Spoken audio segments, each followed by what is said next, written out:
आप देख रहे हैं अल्फा डिफेंस हिंदी में आपका स्वागत है।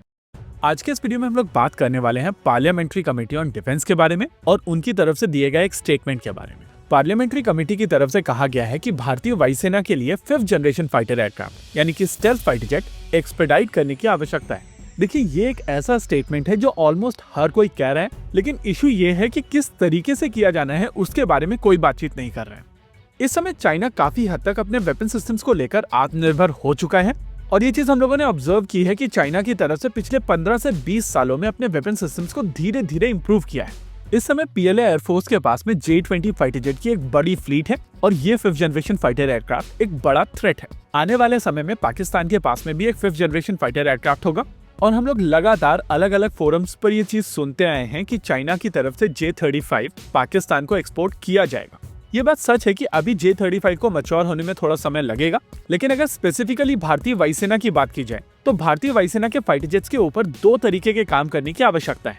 पहला एस्पेक्ट है क्वालिटेटिव एस्पेक्ट, यानी कि भारतीय वायुसेना के फाइटर जेट्स की क्या क्वालिटी है और कितनी न्यू टेक्नोलॉजी भारतीय वायुसेना अपने बेड़े में शामिल कर रही है। दूसरे एस्पेक्ट की अगर आप बात करेंगे तो वो क्वांटिटेटिव एस्पेक्ट है और यहाँ पर बात होती है नंबर्स को लेकर। इस समय भारतीय वायुसेना के पास में 31 स्क्वाड्रंस में फाइटर जेट्स हैं और आने वाले समय में 2 और स्क्वाड्रंस रिटायर की जाएंगी, जिसके बाद यह नंबर 29 स्क्वाड्रंस का हो जाएगा। अब अगर आप भारतीय वायुसेना को इन दोनों एस्पेक्ट के ऊपर इवैल्यूएट करेंगे तो आपको समझ में आएगा इस समय भारतीय वायुसेना के पास में ना तो 5th जनरेशन फाइटर एयरक्राफ्ट हैं और ना ही भारतीय वायुसेना के पास में इनफ नंबर है। अब इशू ये है कि अगर आप नंबर्स के लिए जाएंगे तो आप क्वालिटेटिव एज को मिस करेंगे और अगर आप क्वालिटेटिव एज के लिए जाएंगे तो आप नंबर्स मेंटेन नहीं कर पाएंगे। अब इन सभी चीजों के बीच में पार्लियामेंट्री कमेटी की अगर ये रिपोर्ट निकल कर आती है तो इसको इतना शैलो क्यों रखा गया है उसके ऊपर भी क्वेश्चन पूछा जाना चाहिए। देखिए, यहाँ पर केवल इतनी बात बोलकर छोड़ दिया गया है कि भारतीय वायुसेना को जल्द से जल्द 5th जनरेशन फाइटर एयरक्राफ्ट अपने बेड़े में शामिल करने चाहिए और अगर आप इसके इंटेंट को फिगर आउट करने की कोशिश करेंगे तो आपको काफी आसानी से यहाँ पर समझ में आएगा कि अपनी रेस्पॉन्सिबिलिटी से हाथ झाड़े गए। अगर गलती से कुछ दिनों के अंदर कोई कॉन्फ्लिक्ट या स्कर्मिश हो जाता है और भारतीय वायुसेना को वहाँ पर नुकसान झेलना पड़ता है तो इन लोगों की तरफ से कहा जाएगा कि हम लोगों ने कहा था कि 5th जनरेशन फाइटर एयरक्राफ्ट अपने बेड़े में शामिल करने चाहिए। इसके अलावा इस रिपोर्ट के पीछे कोई और इंटेंट नहीं है। लेकिन अगर आप भारतीय वायुसेना के ऑप्शंस की बात करेंगे तो भारतीय वायुसेना के पास में 2 ऑप्शंस हैं जिनमें से एक उनको चूज करना पड़ेगा। या तो भारतीय वायुसेना क्वालिटेटिव एज के लिए जा सकती है या फिर भारतीय वायुसेना क्वांटिटेटिव एज के लिए जा सकती है। अगर भारतीय वायुसेना क्वालिटेटिव एज के लिए जाती है तो 5th जनरेशन फाइटर एयरक्राफ्ट आप बाहर से बहुत ज्यादा नंबर में अक्वायर नहीं कर सकते हैं और ज्यादा से ज्यादा आप 2 से 4 स्क्वाड्रंस ही अक्वायर कर सकते हैं। हालांकि वो टिप ऑफ द स्पीयर होगा और वो क्षमताएं इंश्योर करेंगी कि एनिमी फोर्सेस के बीच में एक डेटरेंस है और वो लोग किसी भी तरीके का मिस एडवेंचर करने से पहले सोचेंगे। बाहर से available 5th generation fighter aircraft की अगर हम लोग बात करें तो नाम आते हैं F-35 और Su-57 के।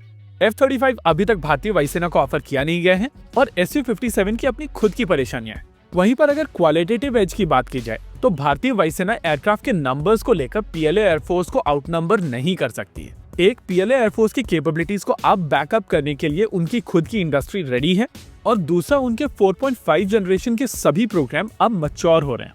ऐसे में भारतीय वायुसेना पीएलए एयरफोर्स को नंबर गेम में तो नहीं हरा सकती है। अब अगर आप इस पूरी पिक्चर को एक साथ देखने की कोशिश करें तो आपको समझ में आएगा कि भारतीय वायुसेना यहाँ पर 2 ऑप्शंस में से एक ऑप्शन चूज कर सकती है। नंबर्स को बढ़ाने के लिए भारतीय वायुसेना MRFA के लिए जा सकती है और लगभग 5 स्क्वाड्रन में रफाल फाइटर जेट्स को और इंडक्ट कर सकती है। लेकिन ऐसा करने से ना ही भारतीय वायुसेना के पास में क्वालिटेटिव एज आएगा और ना ही क्वांटिटेटिव एज। ऑप्शन 2 यहाँ पर भारतीय वायुसेना के पास में हो सकता है 5th जनरेशन फाइटर एयरक्राफ्ट का और इन फाइटर जेट्स को आप रफाल के नंबर में तो अक्वायर नहीं कर सकते। हालांकि ये एयरक्राफ्ट भारतीय वायुसेना को वो क्षमताएं देंगे जो अभी भारतीय वायुसेना के पास में मौजूद नहीं है। लेकिन इन फाइटर जेट्स को लेकर ऑप्शंस केवल 2 हैं, एक अमेरिकन ऑप्शन यानी कि F-35 और दूसरा रशियन ऑप्शन यानी कि Su-57। F-35 अभी तक ऑफर में नहीं है और हम में से ज्यादातर लोग या तो अमेरिका को लेकर अनश्योर हैं या इस प्लेटफॉर्म को लेकर अनश्योर हैं। वहीं अगर Su-57 की बात की जाए तो ये प्लेटफॉर्म अभी मैच्योर हो ही रहा है। वैसे अगर कुछ नंबर में बाहर से फाइटर एयरक्राफ्ट अक्वायर किए जाने हैं, स्पेसिफिकली इस चीज को ध्यान में रखते हुए कि इंडिजिनस ऑप्शंस में अभी समय लगेगा और इस तरीके के प्रोग्राम धीरे धीरे ही मैच्योर होते हैं, जैसा कि हम लोगों ने चाइना के केस में देखा था। ऐसे में केवल कुछ नंबर में अगर आप रशियन या अमेरिकन प्लेटफॉर्म अक्वायर करते हैं तो उसमें कोई बुराई नहीं है। चाइना ने भी Su-35 अक्वायर किए थे, लेकिन फोकस इंडिजिनस एयरक्राफ्ट होने चाहिए और इंडिजिनस इंजन्स होने चाहिए। इसी के साथ आज के इस वीडियो में रखते हैं केवल इतना ही। वीडियो को अंत तक देखने के लिए धन्यवाद। देखते रहिए अल्फा डिफेंस। जय हिंद।